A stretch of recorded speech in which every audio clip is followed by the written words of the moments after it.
இது veg biryani. So இதுக்கு தேவையான பொருள் என்னென்னு பார்த்தீங்கன்னா எண்ணெய், சோம்பு, இலை, பட்டை இலை, கிராம்பு அதெல்லாம்.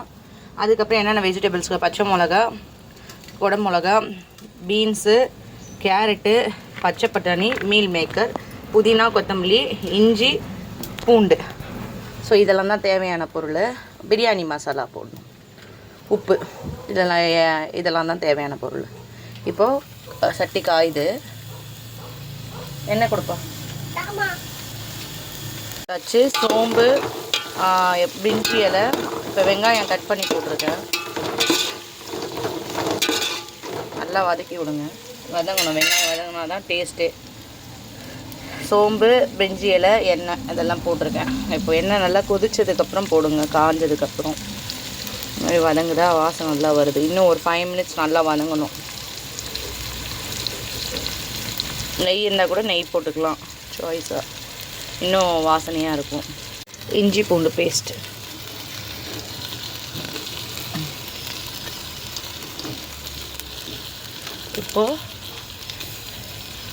இப்போது புதினா கொத்தமல்லி அலசி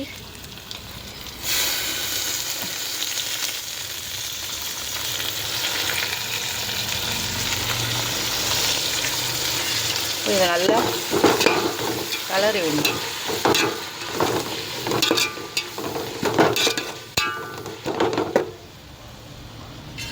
கலரி விட்டு கலரி விட்டிங்களா? இப்போது இந்த டைமில் கட் பண்ணி வச்சுருக்கேன் 4 பச்சை மிளகா.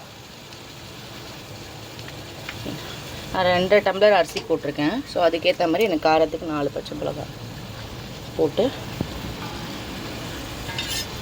நல்லா அப்படி கலரி விட்டுருங்க. அடுப்பு மீடியம் ஃப்ளேமில் வச்சுக்கோங்க, அப்போ தான் அதுவாக இருக்கும்.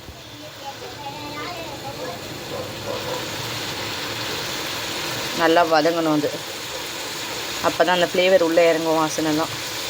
பழம், தக்காளி இதில் போட்டுக்கணும்.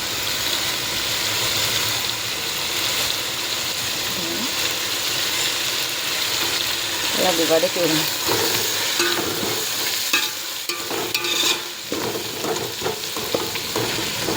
வதக்கி விடுங்க, நல்லா வதங்க. தேவையான அளவு லைட்டாக உப்பு போட்டிங்கன்னா சீக்கிரம் வதங்கும். மூடி விட்டு ஒரு 5 நிமிஷம் மூடி விட்டுருங்க.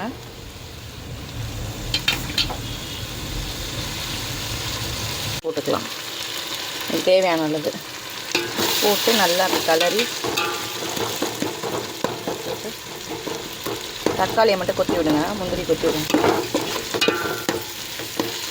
இன்னும் ஒரு 5 மினிட்ஸ் வதங்கணும், ஆனால் அந்த டேஸ்ட்டு வரும்.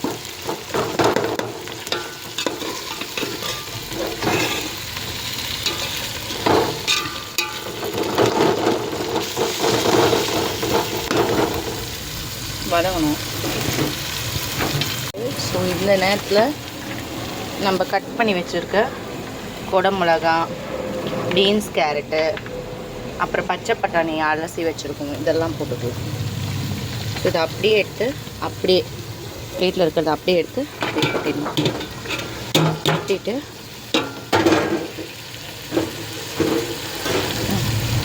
கொஞ்சம்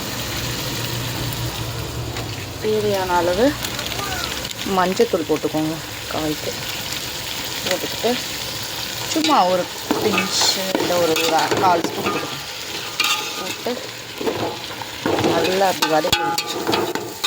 இப்போது உங்களுக்கு உப்பு கொஞ்சம் கரெக்டாக பார்த்துக்கோங்க, போட்டுட்டு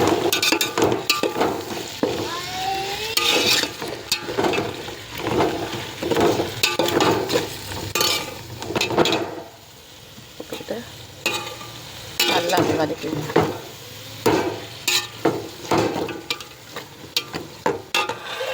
வதக்கி விடுங்க. இந்த எண்ணெயிலே இது கொஞ்சம் ஃப்ரை ஆனால் டேஸ்ட் நல்லாயிருக்கும். காரத்துக்கு பச்சை மிளகாய் போட்டிருக்கோம், அது பத்தலைன்னா பிரியாணி மசாலா போட போகிறோம். ஸோ இப்போது எண்ணெயிலே நல்லா அப்படி வதக்கி விட்டு ஒரு 5 மினிட்ஸ். உப்பு பார்த்துக்கோங்க, தேவையான அளவு பார்த்துட்டு வேணும்னா போடுங்க. ஒரு 5 மினிட்ஸ் தட்டு போட்டு இப்படி மூடி வச்சுருங்க. தட்டி போட்டு மூடி வச்சிருங்க. பாருங்கள், இந்த நேரத்தில் கலர் இப்படி அடிக்கடி வச்சுக்கிற மாதிரி இருக்குது. இந்த வேலை கரெக்டான டைம் வந்துட்டோம். இன்னும் அடி பிடிக்க ஸ்டார்ட் ஆகுது. காய் நல்லா வெந்துருச்சு. கொஞ்சம் ஒரு அரை வேக்காடு ஆகிடுச்சு.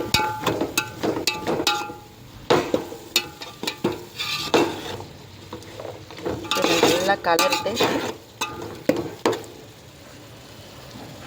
இப்போ அரிசி வந்து 2 டம்ளர் போட்டிருக்கேன். 1 கிளாஸ் அரிசிக்கு 3 டம்ளர் தண்ணி ஊற்ற போகிறேன். ஸோ 2 டம்ளர்னால் கால்குலேட் பண்ணிக்கோங்க. 2னா 6, இதுனா ஒரு கிட்டத்தட்ட ஒரு 8 கிட்ட ஊற்றுவேன். அதுதான் தண்ணி. அதே அரிசி மெஷர்மெண்ட் பண்ண கப்புலேயே பாருங்கள், நல்லா வேகுது பாருங்கள்.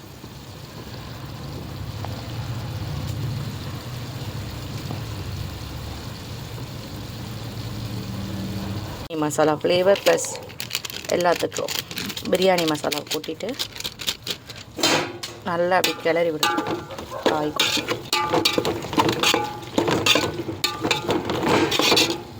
கிளறி விட்டு ஒரு 2 நிமிஷம் தண்ணி போட்டுக்குவோம்.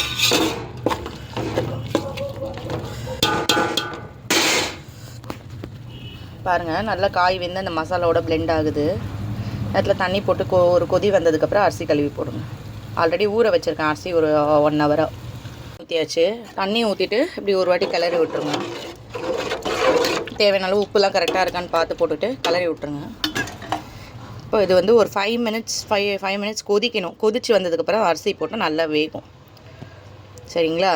இப்போ எப்படி இருக்குது பாருங்கள், கலர்ஃபுல்லாக போட்டிருக்க காய், எண்ணெய், முந்திரி எல்லாமே அதில் வந்து மிக்சர் ஆகிருக்கு. ஸோ இது ஒரு 5 மினிட்ஸ் கொதிக்கணும். கொதிச்சா தான் அந்த இது வரும், நம்ம அரிசி போட முடியும். வீட்டு அரிசியில் தான் பண்ணுறேன். தட்டு போட்டு மூடி வச்சுருங்க. காய், மசாலா எல்லாமே ஸோ கழுவி எடுத்து வச்சுருக்க அரிசி கொதிக்கும் போது போட்டுருங்க.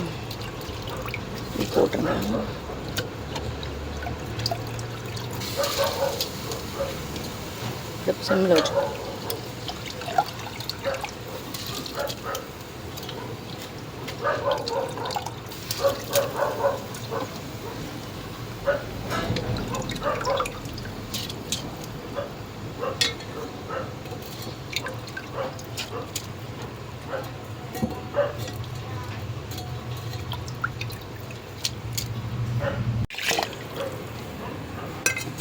இதில் வந்து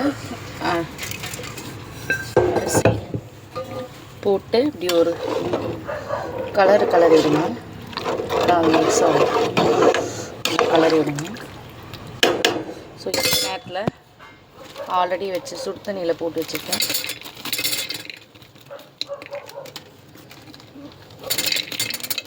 ஆல்ரெடி அப்படியே மீல் மேக்கரில் நீங்கள் எடுத்து இதில் போட்டுக்கலாம்.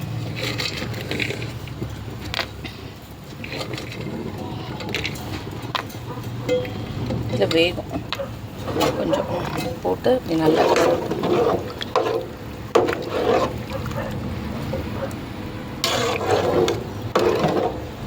கலரி விட்டு தட்டு போட்டு மூடிடுங்க. நல்லா பாருங்கள், எல்லாம் இதோடு மிக்ஸ் ஆகிருக்கு. இது மட்டும் மேலே மிதந்து வருது. கலரி மூடி வச்சுருங்க இல்லையா? அப்போ ஒரு 20 மினிட்ஸ் இல்லை 15 மினிட்ஸ் மீடியம் ஃப்ளேமில் வச்சு கொதிக்க விட்டுடணும்.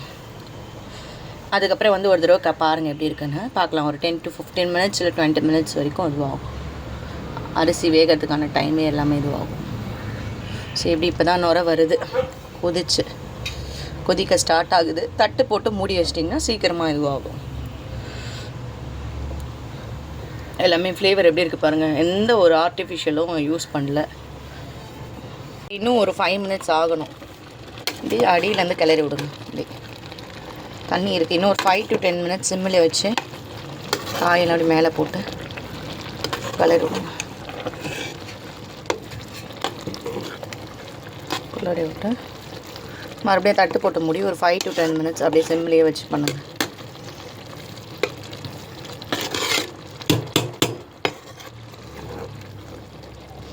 காய் நல்லா வெந்திருக்கு.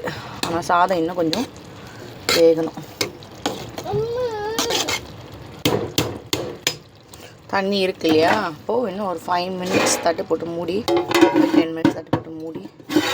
எப்படி தண்ணி மேலே வருது பாருங்கள், தெரியுதா? அப்போ இன்னும் கொஞ்சம் தண்ணி இன்னும் வற்றணும். ஸோ நல்லா காய் அந்த இது புதினா கொத்தமல்லி எல்லாமே நல்லா ஃப்ளேவராக வாசனை கமன்னு தூக்குது. செம்மையாக இருக்குது பார்க்குறதுக்கு, பாருங்கள். சாரி, ஒரு 5 to 10 மினிட்ஸ் தட்டு போட்டு மூடி வச்சுட்டு அதுக்கப்புறம் பார்க்கலாம். ஸோ இப்படி நல்ல ஒரு கிளறு லைட்டாக இப்படி அடியிலேருந்து இப்படி கிளறி மேலே விட்டிங்கன்னா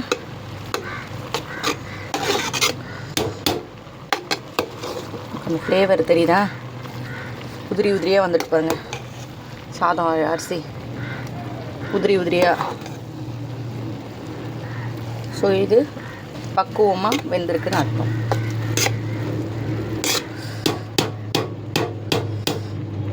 ஸோ நல்லா முந்திரி போட்ட காய், மீல் மேக்கர் எல்லாம் வெந்து நல்லா அழகாக காயோடு சேர்ந்து வெந்து சூப்பராக இருக்குது.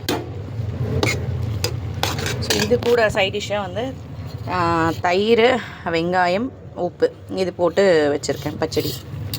ஸோ இது நல்லா இதுவாகிருக்கு. இப்போ இது ஒரு 5 மினிட்ஸ் அப்படியே விட்டுருங்க தட்டு போட்டு. அந்த சூடோடு அந்த இது கொஞ்சம் கொணரும் சாதம். ஸோ இந்த மாதிரி நீங்கள் செஞ்சு பார்த்துட்டு கமெண்ட் செக்ஷனில் கமெண்ட் எப்படி இருக்குது, உங்களுக்கு எப்படி இந்த டிஷ் வந்ததுன்றது. வெஜ் பிரியாணி எப்படி வந்ததுன்னு வீட்டு அரிசிலேயே பண்ணியிருக்கேன். பாஸ்மதிலாம் தேவையே இல்லை. இதிலே பண்ணி பார்த்துட்டு எப்படி இருக்குன்றது நீங்கள் எனக்கு கமெண்ட் செக்ஷனில் கமெண்ட் பண்ணுங்கள் ஃப்ரெண்ட்ஸ். Thank you friends. மறக்காமல் நம்ம சேனலுக்கு லைக் பண்ணுங்கள், ஷேர் பண்ணுங்கள், மறக்காமல் சப்ஸ்கிரைப் பண்ணுங்கள். டெய்லி இந்த மாதிரி ஒரு ரெசிபிஸ் வீடியோஸ் வரும். Thank you friends. Take care. So side டிஷ்ஷாக இதை வச்சுக்கோங்க. பாருங்கள், அடுப்பு ஆஃப் பண்ணிவிட்டு ஒரு தட்டு போட்டு மூடிடுங்கள். Bye friends. Take care.